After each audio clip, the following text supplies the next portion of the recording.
Olá pessoal, tudo bem com vocês? Estamos aqui para iniciar o nosso curso de Administração Pública em Exercícios. Especificamente nessa primeira aula falaremos sobre planejamento organizacional, que é um tema devera, né? Você vai encontrar bastante aí em exercícios, né? As bancas costumam cobrar bastante esse tema, planejamento organizacional, tá? A nossa administração pública ela tem uma característica peculiar, isso é bom a gente entender antes da gente continuar o curso, porque o curso de exercício em outras matérias, por exemplo, AFO, necessita de um encadeamento. Faz-se mister, muitas das vezes, você entender um assunto anterior para entender o próximo, tá? Na administração pública, geralmente as coisas são muito independentes. Então, eu posso iniciar aqui com planejamento, posso iniciar com outros assuntos que não causaria nenhum tipo de transtorno no aprendizado, beleza? Então, só para deixar claro que a gente começa com planejamento de forma, em tese, aleatoriamente, beleza? Bom, planejamento organizacional. Primeira coisa importante que a gente tem que aprender sobre planejamento, pessoal, é as fases, tá? Não esquece, na hora da prova são as fases. Curso de exercício, a gente vai aqui no foco, tá? A gente vai ensinar para vocês como a matéria cai em prova, como o tema vai cair na sua prova, tá? Vamos lá. Primeira fase é o diagnóstico. Segunda fase é o planejamento. A terceira fase são as execuções e estratégias. E, por fim, o controle. Desses aqui, o menos cobrado em prova, obviamente, é o controle, tá? No diagnóstico, temos a análise ou diretriz ou matriz SWOT, que são os cenários com os quais a organização vai se deparar no futuro. E temos o Balance Scorecard, né, que é o mapa estratégico construído a partir de indicadores e perspectivas, lembrando que são 4 indicadores e perspectivas, tudo bem? Temos também o planejamento, que é o planejamento estratégico, aí vem o explicativo e o normativo, e vem o tático operacional. Geralmente na prova ele cobra o estratégico, tático, operacional, e fica por isso mesmo, tá? Se ele cobrar estratégico, tático, operacional, ele está querendo que você responda as questões segundo a doutrina chamada planejamento situacional. Situacional. Que, como o nome já diz, é aquele planejamento que depende do ambiente no qual você vai lidar, tratar, enfim. Tá? Então, se não falar nada de explicativo e normativo, ele quer que você responda segundo o que normalmente as provas cobram, que é estratégico, tático, operacional. Tá? Bom, vem as execuções. Aí nós temos que lembrar das 5 forças do Porter, 5 forças do Porter e 3 estratégias competitivas, tá? E, segundo o Mitzberg, são as estratégias determinadas por ele. Vamos citar aqui no decorrer dessa aula, tá? E o controle é aquele controle que é feito para saber se aquilo que você está fazendo está dentro de uma legalidade, no caso do Estado, no caso de uma legalidade, eficiência, economia, né? Então o controle é para você ir acompanhando as execuções que são feitas a partir do planejamento. Vamos então começar a primeira questão. Ele fala: o governador do estado, recentemente eleito, decidiu formular um programa com base na metodologia do planejamento situacional. Opa! Então ele quer o situacional. Gente, não esquece. Nós temos o planejamento estratégico, o planejamento tático e o planejamento operacional. Esses são batata em prova. Só que alguns autores dizem que entre um e outro, entre o estratégico e o tático, nós temos o explicativo, tá? E o normativo, formando então 5 grandes planejamentos, tá? Aí ele continua aqui, ele fala: para o enfrentamento de um problema local. Ok. Em um determinado momento do desenvolvimento do PES, os problemas foram identificados, descritos e processados. Ou seja, foram identificados causas, consequências, relações causais e eventuais nós, né? Ou seja, eventuais gargalos, né? Um fluxograma situacional foi usado como instrumento de apoio. Esse momento do PES é denominado, que planejamento é esse? Que sequência é essa? Bom, segundo a doutrina, o planejamento estratégico situacional é um planejamento extremamente alinhado aos ambientes e às suas dinâmicas, tá? E ele é dividido em 4 etapas. Que é o estratégico, que é o que a gente já sabe, né? Que usa a missão da empresa, utiliza, né, a matriz SWOT, tá? Tem o explicativo, que é a novidade, que é quando você identifica causas, consequências, relações causais, nós, né, e fluxograma. Então se liga na palavra nós e fluxograma. Se cair na prova, provavelmente ele está falando do explicativo. Tem também o normativo, que é quando você define alternativas de soluções, os critérios de avaliação e as escolhas de soluções mais adequadas e a elaboração de um plano de ação. E, por fim, o tático barra operacional. Quem fala do PES fala que tático operacional se alinha ali, né? Mas eu não gosto muito não, tá, gente? Seria 4 e 5, tá? 4 e 5, porque o tático é uma coisa e o operacional é outra. Mas se cair que tático operacional estão juntinhos aqui, coloca como certo, tá? Define a programação de execução das ações intermediário e local. Intermediário é o tático, né? E o local é o operacional, respectivamente. Então ficou mais fácil agora, ó, né? Quando ele fala fluxograma, basicamente ele está falando do explicativo. Esse controlativo não existe, né? Esse existe e esse existe, tá? São os 4/5, né? Outra coisa aqui, ó, tá vendo? Nós, tá? Ó, causas, consequências, são palavras-chave para sua prova, beleza? Vamos lá para a próxima questão. A Imbel iniciou em janeiro de 2020 a produção de materiais bélicos elaborados com a utilização de uma nova tecnologia importada dos Estados Unidos. Em meados do ano, no entanto, o governo sinalizou como uma possível redução dos tributos para a entrada de qualquer produto oriundo dos Estados Unidos, inclusive de armamentos com tecnologia similar à utilizada em Imbel. Ou seja, nós temos aqui na Imbel, no Brasil, tá? Que vende, então ganha dinheiro, então é bom para a Imbel e para o Brasil. A Imbel é uma empresa pública, né? E de repente o governo liberou, digamos assim, facilitou, né, a entrada de armamentos dos Estados Unidos, pagando menos impostos e tal. Para a Imbel, pessoal, utilizando a matriz SWOT, isso é o quê? Uma fraqueza? Não, porque não está internamente. Um fator crítico de sucesso? Nada a ver, o SWOT não fala sobre isso. Oportunidade? É uma oportunidade perder mercado? Claro que não. Risco? Essa palavra risco, ela é sinônimo de ameaça, tá? Então teríamos aqui duas respostas corretas, ameaça e risco. Mas prefira sempre responder com o que é mais padronizado, entendeu? O que é mais uniforme, que é a ameaça, né? Então, para sua prova, o ambiente interno, ele é dividido em força, tá? E fraqueza, tá? Deixa eu tirar isso aqui. Ok, vamos lá. Força e fraqueza. Força são tecnologias que você utiliza, motivação dos funcionários, quadro completo, localização geográfica muito bacana. Já as fraquezas são insatisfação do funcionário, déficit financeiro, equipamentos muito obsoletos. Já no ambiente externo, oportunidades são sem concorrência, economia pujante, aceitação do seu produto no mercado. E as ameaças são novos entrantes, interferências políticas, tá aqui, ó, né? E mudança de hábitos dos cidadãos que não querem mais o teu produto, por exemplo, tá? Então, quando você tem uma interferência política que reduz os tributos, ameaçando o seu produto, porque entrou um novo entrante, né, um novo concorrente, isso a gente chama de ameaça, tá? Isso aqui a gente chama de ameaça. Para finalizar, a gente tem a relação de forças, né, ou informações internas e externas. Lembre-se, o que é externo é incontrolável, você só vai saber que ele existe. E o interno é controlável, né? O interno é fraqueza e força. Quando você aspectos externos é ameaça ou oportunidade. Quando você relaciona os aspectos internos com o externo, você vai ter aqui alguns tipos de comportamentos, vamos dizer assim, né, da administração. Por exemplo, se você é fraco e lá fora tem ameaça, se você é fraco e lá fora tem ameaça, quais são os seus comportamentos perante essa situação? Defensiva, sobrevivência, desinvestimento, liquidação do negócio, entendeu? Agora, se você é fraco, mas lá fora tem oportunidade, aí não, você não vai desistir. Você vai crescer, vai aprender, vai fazer joint venture, que é fazer parcerias, tá? Já quando você tem força e lá fora tem ameaça, aí você não tem o que fazer lá fora, né? Porque é incontrolável, né? Então você vai fazer o quê? Estabilidade, manutenção, conservação, pequenas expansões, inovação, sustentabilidade.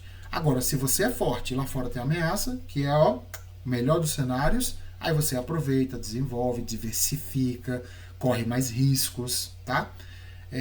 Eu sempre dou exemplo disso aqui quando cai edital, quando sai o edital, tá? Vamos imaginar que saiu o edital que tem as matérias que você não sabe nada delas, nada. Você quer estudar para aquele concurso, mas você não sabe nada. Então você é fraco. E aí você fez um levantamento lá fora dos seus concorrentes e verificou que os caras estão assim com a faca nos dentes com aquelas matérias. Opa, então o que é que você faz? Se você é fraco e você ameaça, você desiste. Entendeu? Vai partir para outro concurso. Entendeu como é que se porta, né, perante aquela situação.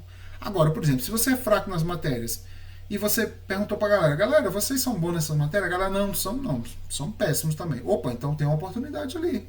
Se você se dedicar, crescer, treinar, entendeu? Então são mecanismos de comportamento. Como é que você vai se portar perante cada situação. Então, nessa situação que o Estado brasileiro está deixando entrar armamentos mais fáceis lá do exterior, a gente chama isso aqui de ameaça. Beleza? Boa essa questão aqui, tá? Mais uma. Sobre as informações obtidas por meio da análise SWOT, assinala a opção que indica aquela considerada elemento controlável. Essa questão é muito legal, porque ela não deu exemplos, não relacionou. Ele perguntou só o que é controlável e o que é incontrolável. Controlável é aquilo que é internamente a sua empresa. Incontrolável é aquilo que está externamente. Das alternativas, a única coisa que é interna é a força de trabalho, pessoal. Porque entrada de novo concorrente, você tem como impedir? Não, você não é governo, não é nada, né? Falência, né, da empresa muita gente errou isso aqui porque leu a falência, mas a falência tá? Eu controlo a falência porque a falência é uma coisa minha, então eu posso controlar. Não, mas é o concorrente, né? O início de nova guerra mundial. Esse aqui, quem assinalou a letra C, eu vou matar, né? Porque não depende, às vezes não depende quase de ninguém, né? Só depende de uma pessoa.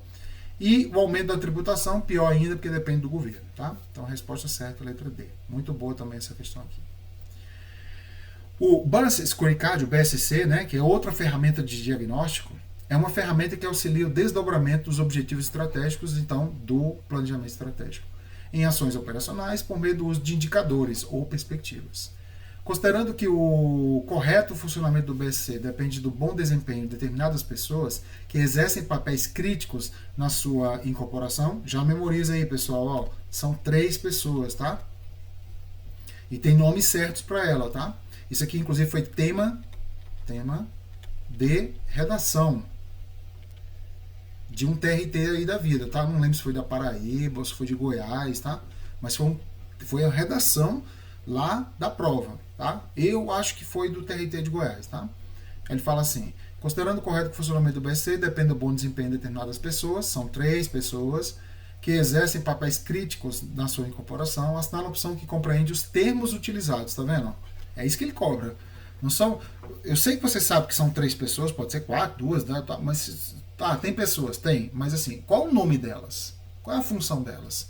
A função delas, pessoal, ó, é o arquiteto, que é a pessoa ligada à questão estratégica institucional, que é o cabeça ali da produção. Tem o agente da mudança, que trabalha na área tática, né, departamental, a gente chama da meiuca ali, né, no meio de campo. E tem o comunicador, que é o pessoal do operacional, que vai, né, apoiar você, vai acompanhar esse aspecto de mudança, tá? Então, arquiteto, agente de mudança e comunicador, segundo Kaplan e Norton, né? Então, a resposta certa é a letra A, né? O arquiteto, lembre-se, o arquiteto, cabeça, o agente de mudança, o corpo, e o comunicador são os pés, beleza? Mais uma.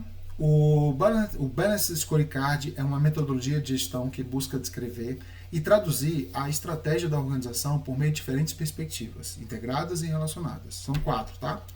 Sobre o BSC, é correto afirmar. Vamos lá. O que é correto afirmar aqui do BSC? O BSC ele tem 4 perspectivas, pessoal. Financeira, tá aqui alguns exemplos, clientes, processos internos e aprendizagem e crescimento, tá? Numa ordem de realização, primeiro é aprendizagem, tá? Segundo é processo interno. Terceiro é o cliente. E por último é a questão financeira. Ou seja, nesse projeto que a gente está aqui de mentoria, né, de exercícios de administração pública e tal, a última coisa que uma organização tem que se preocupar, não estou dizendo que não tem que se preocupar, mas a última coisa que tem que se preocupar é com lucro, por exemplo. Entendeu? O que eu tenho que fazer? Eu tenho que, eu como precursor, né, das informações, eu tenho que aprender e conhecer, crescer naquele movimento, né? Depois, verificar os processos internos. Por exemplo, como é que vai ser a aula, como é que eu vou produzir o material, como é que eu vou te passar o material, como é que vocês vão se comunicar comigo. Por fim, saber sobre vocês. E aí, estão gostando? Né? Vocês estão aprendendo? Tá tendo dificuldade? Entendeu? E por fim, a questão financeira, que é como se fosse uma consequência natural.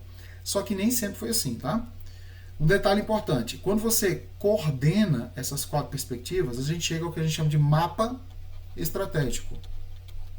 E aí você vai estabelecer os objetivos estratégicos, as perspectivas estratégicas, etc. Tudo começando com pessoal e inovação, tá vendo? Ele está na base da pirâmide. Ou seja, não adianta, pessoal, ganhar muito dinheiro, você está satisfeito com a aula, os processos internos estão bacanas, se eu não aprendi e cresci para te oferecer um bom serviço. Porque é como se fosse uma alicerce. Isso aqui está tudo bem, mas isso aqui está no mal, uma hora ou outra vai ruir, entendeu? Então, por isso que a aprendizagem de crescimento é a primeira. Depois o processo interno, que é como a empresa se porta, como é que ela atende logística.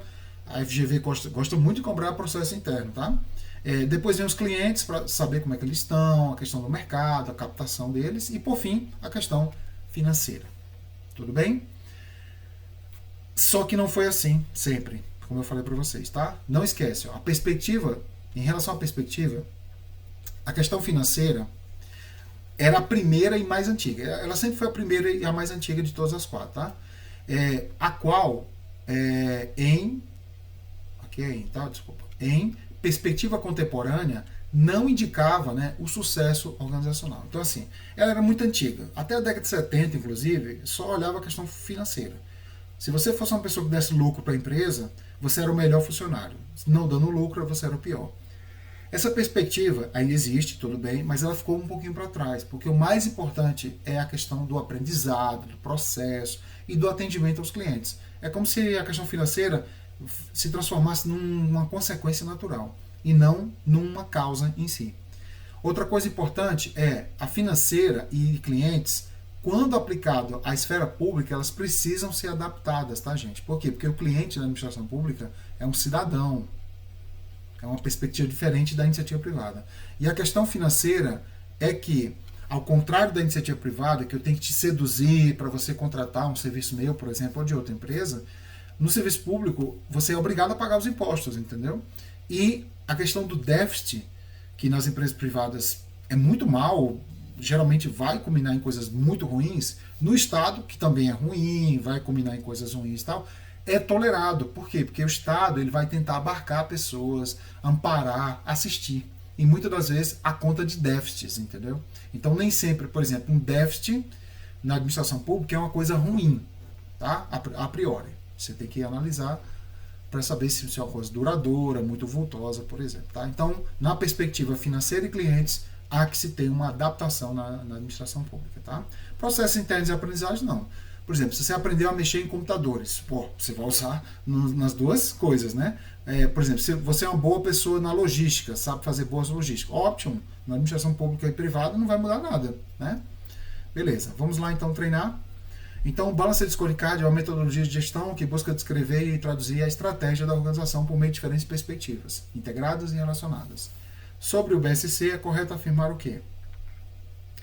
Utiliza exclusivamente indicadores financeiros? Não, a gente viu que tem mais 3 indicadores. Então está errado essa questão. Caminha de forma integrada ao parâmetro 5S. 5S é o parâmetro japonês, né, de higiene, de perspectiva higiênica, né, do trabalho. Nada a ver com o BSC. Né? Adota, em parte, a política de contingenciamento, ligando procedimentos matriciais a explícito. Não, pessoal, é no todo. O que é matricial e explícito? Matricial com explícitos é aqui. Matricial são perspectivas que você já tem debaixo do braço, que você já conta com ela. Então ela é uma matriz. E explícitos são aqueles que você vai aplicar, como o nome já diz, de forma expressa na organização. Então não é em parte, é no todo. Letra D é a correta. Considera que a melhoria dos processos internos é necessária para a melhor entrega ao cliente. Por quê? Porque numa perspectiva BSC, vamos voltar aqui, ó. Numa perspectiva BSC, o processo interno está abaixo do cliente. É como se ele fosse, se eu tivesse uma casa de 4 andares, né? Onde o terceiro andar é o cliente, mas o segundo, que dá sustentabilidade ao terceiro, é o processo interno, tá? Então, por isso que a letra D é a resposta correta. E, por fim, baseia-se em um sistema de pontuação estatística. Quem faz essa pontuação é o chamado sistema Seis Sigmas, que é uma ferramenta da qualidade estatística, tá? Então, realmente, a letra B de bola. Beleza? Estão gostando? Né? Então, estão aparecendo coisas novas aí para você ter a perspectiva. Estou passando para vocês coisas que você já sabia, que estão sendo confirmadas. Tudo bem. Então, o curso de exercício é isso mesmo. É para te antenar de coisas novas que as bancas estão cobrando que você nunca viu e para ratificar e consolidar aquilo que você já sabe. Fala, não, aquilo que eu aprendi está correto. Né? Próxima, o BSC é responsável por traduzir, parará, aqui é um monte de coisa em enchimento de linguiça. Vamos ao que interessa, né? Que é financeiro, cliente, processo interno, aprendizagem e crescimento. Tem uma questão do CESP, muito legal, gente. Eu nunca vou esquecer essa questão. Acho que é um TRT 10ª região Brasília. Isso faz um tempão, já faz mais de 10 anos. Caiu assim, ó. Que o BSC, resumindo, era assim, ó. O BSC é uma ferramenta, começava aquele enchimento de linguiça. É uma ferramenta do planejamento estratégico, não sei o quê, não sei o quê. Que tem 5 perspectivas. Só que esses 5 não estavam expressos no texto. Que ele falava assim, ó. Financeira, vírgula. Olha as vírgulas aí, ó. Clientes, vírgula. Processos internos, vírgula. Aprendizagem e crescimento. Gente, não foi a maldade uma questão dessa? Vocês estão percebendo aqui a maldade? Não? Língua portuguesa pura aqui, ó. Por quê? Quando eu coloquei essa vírgula aqui, ó, antes do aprendizagem e crescimento, é como se eu dissesse que tem 1, 2, 3, 4 e 5 perspectivas. E eu não tenho 5 perspectivas, porque aprendizagem e crescimento é a mesma coisa. É a mesma coisa. Então essa vírgula aqui, ó, tinha que ser tirada, entendeu? Essa vírgula aqui. Para ficar como? Financeira, clientes, processo interno e aprendizagem e crescimento. Vocês acreditam que já caiu isso na prova? Uma prova de julgamento, tá? Não foi FGV, não. Então, mas é só para você ver como as bancas costumam ir além do que o conteúdo, né? Que seria o básico da pergunta. Eles vão além, eles trocaram a vírgula lá, colocaram a vírgula, deixando a entender que tinham 5 perspectivas. Eu sempre lembro dessa questão, porque ela foi muito impactante. Bom, embora largamente utilizado nas empresas públicas e privadas, quando implementado nas organizações públicas, 2 das 4 precisam ser adaptadas. Quais são? Prova do IBGE, gente, uma entidade, né? Uma prova considerada, né? Então se caiu lá, vai cair para você. Então as 2 perspectivas são financeira, pela questão do déficit, né? E a questão dos clientes, porque os clientes são cidadãos, pagam tributos, tem questão de legalidade ali no meio, né? Na iniciativa privada é aquela questão mais business, né? Tu pagou, tu levou, né? Chegou a minha loja, tu ficar só olhando lá, tu vai levar alguma coisa? Não, tu tem que pagar, entendeu? Então é mais simples, digamos assim. Próxima. Planos são documentos que orientam a organização quanto aos objetivos a serem alcançados. Eu costumo dizer assim, planos são filhos do planejamento. Planejamento é como se fosse um pai e planos são os filhos. A alocação de recursos e atividades a serem realizadas. Existem tipos de planos, tá? O plano estratégico, aquele deu como se fosse um... Eu não gosto de chamar muito de plano estratégico, tá? O nome correto seria planejamento estratégico. Mas a minha opinião não vale, tá? O que vale é o que está aqui na prova. Tem um foco o quê, pessoal? Planejamento estratégico. Primeira coisa importante é a gente entender a alocação dos 3 planos que nós temos, tá? No sentido de estricto senso, que é o estratégico, o tático e o operacional. O estratégico é sempre no cume da pirâmide. Sempre no cume da pirâmide aqui, ó. O estratégico, para você ter ideia, tem muitas características dele. Primeiro, ele é de longo prazo. Entendeu? Então, essa para 10 anos, 15 anos, se for o caso. Ele é o único dos 3 que tem contato com o ambiente externo, entendeu? Então, por isso que ele usa a análise SWOT e o BSC. Nenhum deles de baixo usa o BSC, por exemplo. É o SWOT e o BSC é utilizado pelo planejamento estratégico. Ele é executado pela cúpula da empresa, pela cúpula da organização. O estratégico, tudo dele é macro orientado, entendeu? Então tudo dele é subjetivo, vamos melhorar, vamos invadir, vamos não sei o quê. Tudo é muito subjetivo. Por quê? Porque é uma coisa estratégica. É igual você fazer, o governo, por exemplo, fazer uma operação de segurança num evento público, por exemplo, dia 7 de setembro, 15, carnaval. Então, o governador se reúne com os secretários, planejamento estratégico. Os secretários vão fazer as suas áreas, vão executar as suas áreas, tático. E os policiais vão para a rua fazer o operacional, todo dia lá, entendeu? Então, o tático, pessoal, ele é intermediário. Tudo dele é intermediário. Tempo, entendeu? Médio prazo.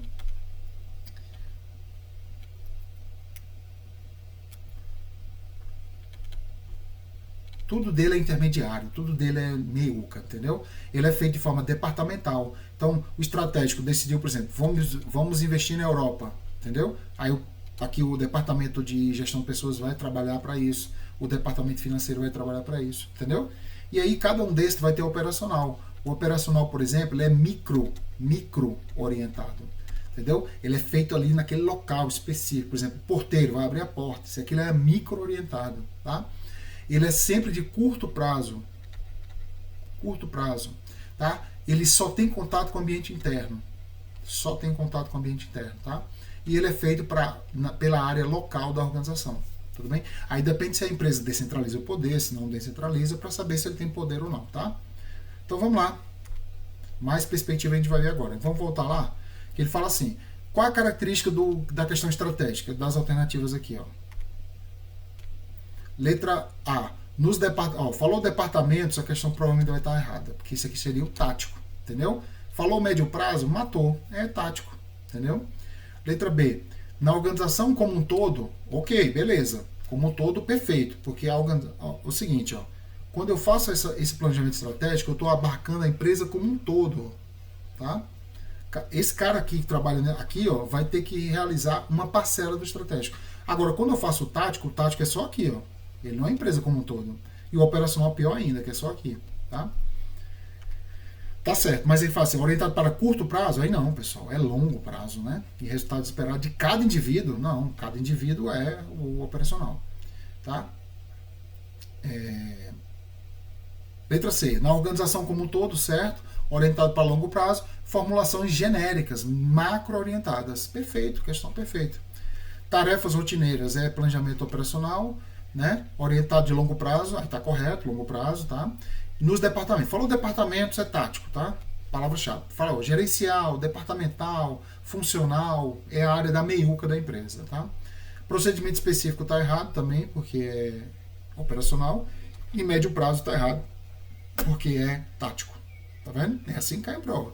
Então, se você conhecer as palavras-chave, uma delas estão aqui, ó, algumas delas, né, estão aqui, ó, macro, longo, externo, cúpula, intermediário, médio prazo, micro, curto, interno, local. Pode cair o texto que for na prova, você vai lembrar dessas palavras-chave. Lembrou das palavras-chave, já era, tá? Vamos para a próxima. O executivo de determinada empresa é responsável pelo planejamento das ações dessa organização. Ok. Ao desenvolver esses planos, elabora análises amplas. Opa, a palavra aqui, ó, as palavras-chave, amplas. Sobre o contexto e o ambiente de atuação da organização. De forma ampla, com forte orientação externa, de longo prazo. Aí você vai matando. Entendeu? A prova para agente administrativo de uma prefeitura, se caiu lá, vai cair para você também, né? Buscando objetivos gerais, não muito específicos, né, e genéricos. Ó, então, aqui realmente foi para não errar, né? Você que está fazendo um curso com a gente aqui, você já pegou essa manhã dessas palavras, né? Então, essa estrutura de planejamento é que nível? É um nível estratégico. Lembre-se, top-down e horizontal não são níveis de planejamento. Você poderia, né? Quando ele fala longo prazo e tal, já não seria tão operacional. Você poderia ficar em dúvida em tático e estratégico, né? Mas aí com outras palavras fica mais fácil. Muito bem. Próximo, aqui ele deu aquelas velhas questões, né? De 1, 2, 3, né? Essas questões são, eu acho bacana, porque você consegue, mesmo não lembrando de um, lembrando do outro, consegue ali chegar a um senso comum, tá? Vamos lá então, vamos falar deles, ó. Primeira questão. O planejamento estratégico, a primeira coisa que você tem que fazer é destacar a palavra estratégico, né? É aquele elaborado em âmbito institucional, ok. Envolvendo toda a organização, ok. Definindo os rumos dessa organização que deve tomar nos anos seguintes. Eu não sei quantos anos, mas mais do que o tático operacional. Perfeita questão. O planejamento tático traduz os planejamentos estratégicos em ações rotineiras. Opa! Quando eu falo assim, traduz os estratégicos, eu coloquei vermelhinho aqui, mas o erro não está aqui necessariamente. Porque realmente o estratégico é assim, vamos investir na Europa, aí os caras vão para casa, entendeu? Quem vai colocar a mão na massa é o tático operacional. Só que ele fala ações rotineiras, aí não. Rotineira é coisa do operacional. O tático é uma coisa mais ampla, menos ampla do que o estratégico, mas ainda é muito ampla. buscando eficiência, melhor alocação de recursos, eficácia de resultados. Isso é coisa do operacional. Foi muito específico, né? Abre o olho, isso é operacional. E por fim, o operacional é um planejamento focado no curto prazo, tá? E na rotina da empresa, tipo o porteiro. O que o porteiro faz todo dia? Verifica as entregas, o pessoal que entra e sai, anota lá os pedidos, entendeu? Verifica algum tipo de inter-relação entre um condômino e o síndico. Isso é operacional, todo dia ele vai fazer isso, né? Assegurando que todas as execuções das tarefas e operações de acordo com os procedimentos estabelecidos da organização. Corretíssimo, perfeito. Essa questão está maravilhosa. Olha, gente, é uma questão bem antiga, tá vendo? Muita gente tem preconceito. Eu não tenho preconceito com questões antigas. Questões antigas são muito bacanas. Claro, tem questões antigas que estão desatualizadas ou estão atualizadas, não tem desatualização, mas que o examinador já deixou um pouquinho para lá. Nesse caso aqui, a questão é antiga, mas é uma questão muito boa, plausível demais para cair para você. Então, a nossa função também é fazer esse filtro, né? Questões novas são melhores? Eu acho que sim. Antigamente eu tinha esse preconceito também, falando assim, não, questão nova não é tão assim, não. Não, hoje eu entendo que os amadores tendem a repetir bastante, assim, 2 anos seguidos aquelas questões lá. Mas questões antigas assim são muito boas, tá? Não tenha preconceito. Então a resposta certa, só a número 2 está errada. Muito bom. Aqui está um quadro, pessoal, que a gente não vai perder muito tempo aqui não, tá? É só para você fazer aquele famoso print, né? Quando você estiver assistindo a aula novamente, por exemplo, ou agora, se você quiser, né? Tira um print aí, que aí você vai ter as informações bem básicas, assim, mas que são informações que dão cruciais para você entender e responder as questões. Por exemplo, ó, expansão de tempo, planejamento tático, médio prazo, matou. Aí vai vir um texto desse tamanho na prova, tá? Aí tem lá, médio prazo, pronto, matou. Ele está falando do tático. Por exemplo, níveis hierárquicos. O operacional tem a ver com a supervisão e o famoso chão de fábrica. Isso aqui cai em prova, pessoal. Essa expressão aqui, ó, chão de fábrica. Aquela pessoa que bate cartão, né? O famoso bate cartão. Então ele é operacional. Então assim você consegue ter informações usuais que vão fazer a diferença na sua prova. Então vou até dar uma limpada aqui, tá?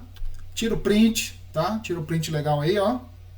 Inclusive, quiser postar esse print aí nas suas redes sociais, me marca aí, tá? Professor Paulo Lacerda, que a gente vai ficarei muito feliz se você nos printar lá, tá?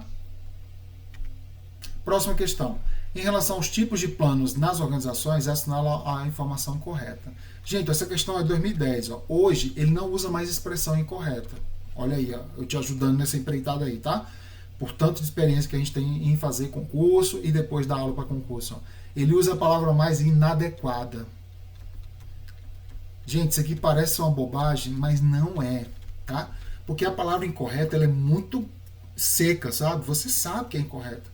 Quando ele fala inadequada, você na hora da leitura na prova, sozinho e sozinha lá, você pode falar, inadequada, mas inadequada talvez não seja errada, entendeu? Porque, por exemplo, eu falar uma piada no velório, entendeu? Isso não é incorreto, isso é inadequado. Você fala assim, incorreto? Não, eu falei a piada, tá tudo ok, a piada eu falei certa. Então não está incorreto a piada, está inadequado o local. Entenderam essa diferença? Mas o examinador ele usa a palavra inadequada com sentido de incorreta. Porque ele não vai contextualizar a questão, né? Ele vai dizer assim, essa questão está sendo feita em tal lugar, né? Não vai fazer isso. Então essa palavra inadequada parece ser bobinha, mas ela pega muita gente na prova, tá? Então ele está no sentido de incorreta mesmo. Em relação aos planejamentos, quais são as incorretas? Vamos lá. A primeira está correta em termos de abrangência estratégico, tático, operacional, ou seja, longo, médio e curto prazo. Os planos podem ser classificados como permanentes e temporários. Isso aqui é uma questão até lógica, né?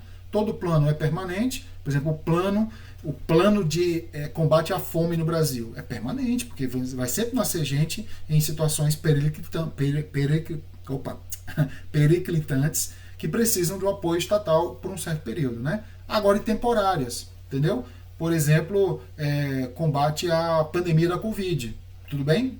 Como o planejamento foi feito para combater os moldes de que quando nasceu a pandemia, não tem mais. Porque nós temos vacina, as pessoas já sabem como se portar numa pandemia, tem que ficar em casa, entendeu? Não ter contato com outras pessoas, usar máscara. Gente, vocês lembram quando a pandemia estourou em 20 de março? Eu lembro do dia, não vou esquecer nunca. 20 de março de 2020. foi quando assim, já tinha os stories, a gente já estava escutando e vendo na TV e tal, mas assim, dia 20 de março estourou mesmo, que foi quando o governo falou, não, peraí, vamos fechar tudo e tal, começou aquela negócio de fechar e a confusão, né, comendo no centro aqui no Brasil, né?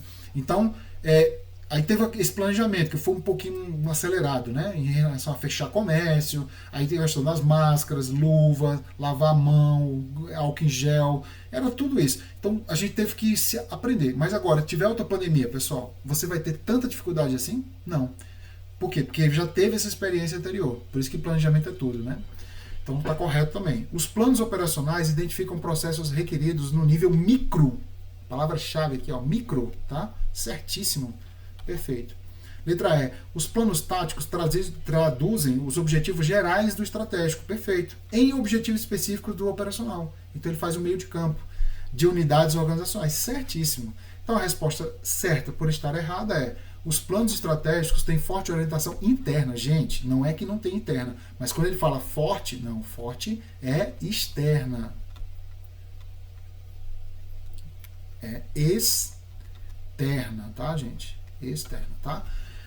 Por quê? Porque o planejamento estratégico ele olha para fora, vê como é que está o ambiente, vê quais são os concorrentes e tal, mas ele confia no pessoal dentro da empresa. Ele não vai ficar olhando para dentro da empresa. Ele vai olhar lá e vai trazer as informações. Ó. Ele vai trazer lá, opa, o concorrente está assim, o governo está assado, é o clima, a economia. Aí ele vai trazendo essas informações. Aí ele joga para dentro da empresa e o tático operacional vai olhar e coloca em prática. Beleza? Então a resposta é a letra D. Uma lei editada prevendo que todos os novos taxistas, né, a partir da edição da lei, deverão ter curso superior. Atenção, está tendo uma lei fora do segmento taxista, né, a lei é do Congresso, né, dizendo que ele tem que ter, a partir dessa lei, curso superior para trabalhar. Conforme concepção do modelo de 5 forças do Michael Porter, essa medida pode ser entendida como, quer dizer, a gente já começou agora na estratégia, saímos do planejamento, vamos para as estratégias e execuções, tá? Para sua prova, pessoal, nós temos 5 forças do Porter, tá? A do meio aqui a gente chama como fosse núcleo, que é a rivalidade entre os concorrentes. Eu dou sempre o exemplo de empresa aérea. Você vê os donos de empresa aérea choramingando, né? Falando, ah, mas o querosene que é usado na aviação é muito cara, a logística é muito cara, os aluguéis são muito caros no aeroporto, por isso que a passagem é muito cara. Gente, é uma choradeira, porque vou ficar sempre desconfiado, porque no Brasil a gente tem 3 empresas aéreas, né? Teve mais uma aí, a Itapemirim, mas quebrou, né? Tem 3 empresas. Gente, o cara chama 2 caras lá, que é o dono das 2 empresas, para jantar, e eles fazem de tudo ali, entendeu? Então, assim, podemos dizer que na questão aérea brasileira não tem rivalidade, né? É quase um monopólio, um oligopólio. Então, é um exemplo que eu estou dando para você de como a rivalidade entre os concorrentes, tendo ou não, pode influenciar, por exemplo, no preço do produto, na oferta de voos, né? Eu fui viajar para uma cidade aqui no Brasil, não tão conhecida assim, onde a ida e a volta é um pouco complicada, não tem voo direto e tal. E aí eu fui ver assim um preço bacana, né? Para ir para essa cidade. Eu me assustei. Dava para ir para a Europa, pra você ter ideia. Não é dar para ir para a Europa assim, tipo, vamos comprar passagem de 200. Não, é um pacote para a Europa de 7 dias, entendeu? Com hotel e voo, entendeu? Eu não digo o preço todo, mas dá para quase pagar um pacote. Por que é muito caro? Porque, como a cidade não tem muita demanda, os operadores fazem aquela logística de ter 2, 3 paradas em tal lugar para você pegar outros voos e tal. Então você fica à mercê desse pessoal. Se a gente tivesse 10 empresas aéreas no Brasil, 15, entendeu? Será que ele fazia isso comigo? De me colocar em 3 paradas para chegar nessa cidade aí? 3 para ir, 3 para voltar, né? Que é pior ainda. Colocar um preço absurdo, né? De quase R$2.000 uma passagem, entendeu? Estou dizendo que não teria esse preço, mas seria mais difícil, porque teria outra empresa para, né, concorrer com essa organização.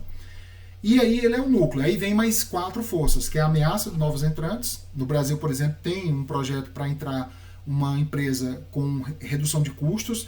Praticamente assim, você vai entrar no avião, não vai ter jeito nem a água, entendeu? Mas o preço vai ser mais barato.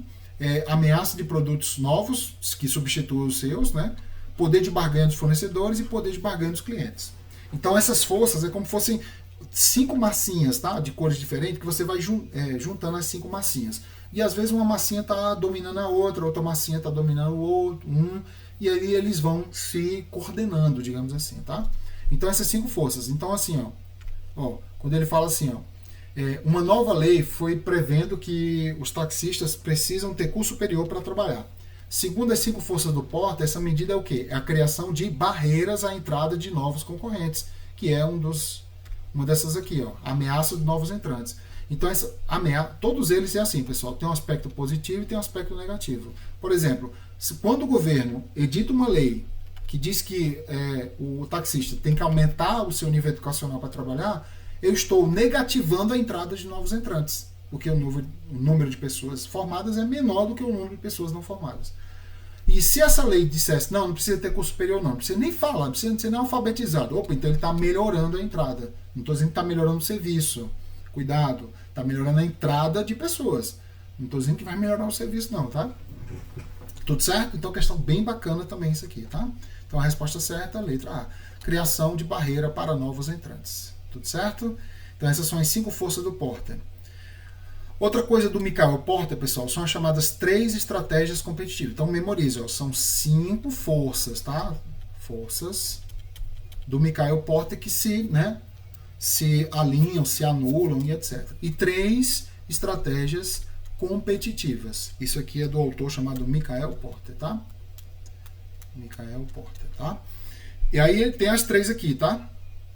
Deixa eu ver aqui, ó. Liderança de custo é uma delas. Você vai pegar isso aqui rapidinho, tá? Porque eu tenho certeza que você já se deparou pelo menos com uma delas, quando você vai consumir alguma coisa no mercado, né? A adoção da liderança de custo aqui de novo, né? E a estratégia de foco, tá? Foco e diferenciação. Ele colocou nas duas aqui, tá? Bom, vamos lá então. Vamos entender essas aqui, ó. Vamos lá. Ó, são 3 estratégias. Liderança de custo é quando você... Imagina o seguinte, ó, você está aqui, tá? Você é o vendedor. E aí você quer conquistar um cliente. Esse cliente pode ser um segmento, pode ser uma área, não precisa ser uma pessoa não, tá? Como é que você conquista esse cliente? Você conquista esse cliente de 3 formas. Ou seja, você vai seduzir essa pessoa. Pelo preço do produto. Você vai ofertar um preço imbatível. Ou seja, você vai ofertar um produto de menor custo possível e automaticamente com preço mais baixo do que o seu concorrente. Leia-se fast food, por exemplo. E essa pessoa... Pô, aqui em Brasília, pessoal, tem restaurantes assim que vendem sanduíche. Eu digo restaurante porque é bem chique e tal. Mas é sanduíche, vende sanduíche. Tem um lugar no shopping aqui em Brasília que tem um lugar bem bacana, inclusive, assim, né, visualmente falando, mas que o sanduíche lá é 60 conto. E assim, é 2 pães, um hambúrguer com queijo lá misturado com algumas coisas, não, as ervas e tal, 60 conto, R$ 59,90. Por 60 conto, pessoal, é muito caro, né? Para quem tem 2, 3 filhos, que vai lá, né, comer e tal, tem um refrigerantezinho, tem, né, e tudo mais. Então é muito caro. Então não é um preço que vai atrair aquela pessoa, não. Por isso que geralmente esses lugares onde o sanduíche é bem caro, você tem outros pormenores ali. Tem um ambiente mais sofisticado, uma musiquinha, né, e tudo mais. Então o preço. Então eu vou fazer fast food, né, custa R$ 9,90. Também tem um lugar aqui em Brasília que eu vou, que o sanduíche bacana, o sanduíche dá para matar a fome, R$ 9,90. Opa, R$ 9,90. Opa, muito bom, né? Com direito a ketchup e maionese ainda, que delícia, né? Então o preço é um sedutor para te ganhar. Se eu te ganhei pelo preço, tá? Isso é liderança de custo. Agora, eu posso te ganhar pelo produto que eu estou ofertando. Aí, gente, esquece, aqui o preço vai lá para cima, tá? O preço não tão igual o terceiro, mas vai. Então o produto é quando eu conquisto o cliente pelo produto que eu estou te ofertando. Por exemplo, a oferta de um produto distinto dos demais, inclusive da própria empresa. É o caso dos smartphones, entendeu? Os smartphones, eles estão te conquistando por quê? Por eles, pelos produtos dele, entendeu? Agora, se eu quiser conquistar meu cliente pelo foco ou enfoque, aí eu vou conquistar pelo cliente. Por exemplo, eu vou ofertar um produto diante de um segmento específico ou ímpar. Então, por exemplo, eu vou conquistar aqui e vou vender apenas para um cliente. Por exemplo, vou vender só para idosos. Entendeu? Não vou vender para adolescente, não para criança, entendeu? Só para idoso. E posso especificar ainda mais. Idoso, mulher, acima de 60 anos, que tenha deficiência física, que seja estrangeira, entendeu? Eu vou afunilando mesmo, entendeu? Mas só que é o seguinte, cada vez que eu afunilo, o preço vai lá para cima, porque eu estou especificando, é como se você saísse da loja com algo que foi feito para você, literalmente. E não o smartphone que é feito para todo mundo, entendeu? E aí eu vou conquistar você pelo cliente, né? Ou seja, pelo segmento que eu estou atuando, beleza? Então aqui na questão ele fala assim, ó, aqui na questão, as estratégias competitivas genéricas são liderança de custo, certo? Diferenciação, certo? E foco. Não esquece, custo, valor do produto, imbatível. Diferenciação, produto imbatível. Você vai andar com um produto pendurado no chaveiro, querendo mostrar para todo mundo que ele é um produto muito bacana, tá? E foco, que aí quando eu conquisto o cliente por ele mesmo. Você vai encontrar muito foco, pessoal, no personal. Sabe o personal trainer que você contrata? Pronto, ali é uma coisa específica para você. A adoção da estratégia de liderança de custo deve abranger todo o mercado. Por quê? Porque você não pode ter, vamos dizer assim, um celular barato para um segmento e um celular caro para outro. Você já prestou atenção que os smartphones, todos eles, daquela fábrica X ou Y, tem um preço mais ou menos parecido? Né? Você vai colocar um smartphone de R$100 ou um smartphone de 200, de 20 mil reais? Entendeu? No máximo, assim, 15 mil e 13 mil, entendeu? Bem pertinho do outro. Então, tem que abranger todo o mercado. Por exemplo, você vai ao McDonald's, por exemplo, né? Vai ao Burger King, por exemplo. Quando chega nessas empresas, tem sanduíche mais caro? Sim, mas a proporção do mais barato é muito perto. Você vai ter um sanduíche de R$60 lá, entendeu? E a estratégia de foco permite a diferenciação em determinado nicho de mercado. Veja que ele utilizou aqui diferenciação para te confundir. Essa palavra diferenciação não está no sentido da estratégia, mas no sentido de se diferenciar mesmo, no sentido semântico da palavra, né? Em um nicho de mercado. Por exemplo, eu conheço aqui personagens trainers em Brasília, né, pela academia que eu frequento e tal, tenho alguma amizade lá com alguns, né, que eu converso, até pelo ambiente ali descontraído ali da academia e tal, que eles falam, Paulo, eu só trabalho com idoso, ou então, não, eu só trabalho com atleta, não, eu só trabalho com pessoas que sofreram lesão. Eles são específicos em certos ambientes. Então a resposta certa, letra E. Tem mais uma questão aqui, bem interessante, ó, que ele fala assim, ó, liderança de custo garante maiores margens para o produtor pela capacidade de vender mais barato. Ok, vender mais barato. Só que a margem, pessoal, não aumenta. Ou seja, tu tem que vender. Ó, se o McDonald's tiver um dia muito ruim de venda, eles vão ter problemas. Porque como é muito barato, a margem de lucro deles, por exemplo, é muito pequena. Mas assim, no todo, no dia, é muito grande, né? Porque eles vendem muito, muito. E como é tudo processual, o custo é muito menor, tá? Então isso aqui está em tese errada. A diferenciação, que é o do produto, demanda um preço prêmio que consiga superar o custo da diferenciação. Isso aqui está um pouco complicado, mas seria assim, ó. Como o produto que você, diferenciação é quando você quer ofertar um produto diferenciado para o cidadão. Como isso aqui geralmente aumenta o preço, você tem que ter um preço prêmio, ou seja, é como se aquele produto para você, na hora de vender, te desse algo que valesse a pena. Por exemplo, ele vai ter vamos dizer assim, captar aquele cliente para ser seu cliente para o resto da vida, tá? E a estratégia enfoque ou foco, isso aqui são sinônimos, tá? Foco, que se caracteriza pela amplitude alargada, da escolha do público-alvo. Não, pessoal, você vai afunilando. E cada vez que você afunila, melhor ainda, tá? Então, por exemplo, eu trabalho com idoso, só idoso, entendeu? Eu sou personal trainer, por exemplo, trabalho só com idoso. Poxa, isso já é foco. Mas idoso acima de 80 anos, olha a especificidade, ó, tá? Que tem algum problema físico. Né? A gente sabe que nessa idade, geralmente os idosos caem, né? E tem algum problema físico nas pernas, nos braços, quebra e tal, né? Mas tem que ser físico e tem que ser estrangeiro. Eu só quero estrangeiro. Aqui no Brasil tem muito isso, né? Por causa das embaixadas e tal. Tem muita gente que especializa só em atendimento em estrangeiro. Por exemplo, tem que falar inglês, né? Tem que entender a cultura do lugar, não vai ficar tocando na mulher, se é muçulmana, por exemplo, entendeu? Então isso gera muito gasto de quem está ofertando o serviço. Então por isso que o preço é muito mais caro se você afunila. Então você não alarga, você encurta, né? Então a resposta certa, maior está errado, preço prêmio está certo, porque você tem que ter, é como se você ofertasse um serviço, um produto ou um serviço bacana, você tem que ter um prêmio para isso, tá? E por fim, está errado porque não alarga. Você responderia essa questão, pessoal? Sozinho e sozinha? Talvez não, né? Então a resposta certa, deixa eu ver aqui, a resposta certa é que só a 2 está correta, a letra B, tá? Só a B está correta. Próxima, considere uma família que gerencia um pequeno restaurante de comida caseira no interior do Ceará. Com o início da pandemia,